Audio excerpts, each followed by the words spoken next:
వ్యవసాయం ఈ దేశానికి వెన్నుముక రాజని మైకు ఉన్న ప్రతి ఒక్కరూ నిదానంగా మాట్లాడుతుంటారు. ఆచరించడంలోనే చాలా తక్కువ మంది ఉంటారు.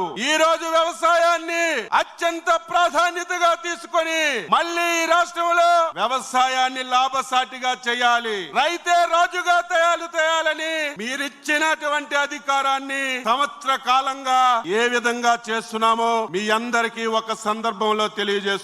గత 5 సంవత్సరాలు అత్యంత ప్రాధాన్యత కలిగిన రంగాలు వ్యవసాయ రంగాన్ని, నీటి పారుదల రంగాన్ని గత ప్రభుత్వం తాళం వేసి అస్తవ్యస్తం చేసింది. మేము అధికారంలోకి వచ్చిన తర్వాత వ్యవసాయాన్ని లాభసాటిగా చేయాలి. గత ప్రభుత్వం రైతుకి గిట్టుబాటు ధర లేదు, పండిన పంట కొన్నటువంటి నాదులు లేడు, కొంటే 5 మాసాలు 6 మాసాలు డబ్బులు ఇచ్చినటువంటి పరిస్థితి లేదు. మేము అధికారంలోకి వచ్చేసరికి ఈ రాష్ట్రంలో రైతులు ధాన్యం కొని 1600 కోట్లు గత ప్రభుత్వం బాకీ పెట్టిన విషయం గుర్తు చేస్తున్నాను. మేము వచ్చిన తర్వాత 1600 కోట్ల అప్పు తీర్చడమే కాదు, గత సంవత్సరం ఖరీఫ్ గాని రబీ గాని ఒక్క ధాన్యం గింజ కూడా ఎక్కడ కూడా లేకుండా ప్రభుత్వమే కొని 24 గంటల్లో రైతు అకౌంట్ లో డబ్బులేసి రికార్డు సృష్టించినటువంటి ప్రభుత్వం ఎన్డీఏ ప్రభుత్వం, మన నాయకుడు చంద్రబాబు నాయుడు గారని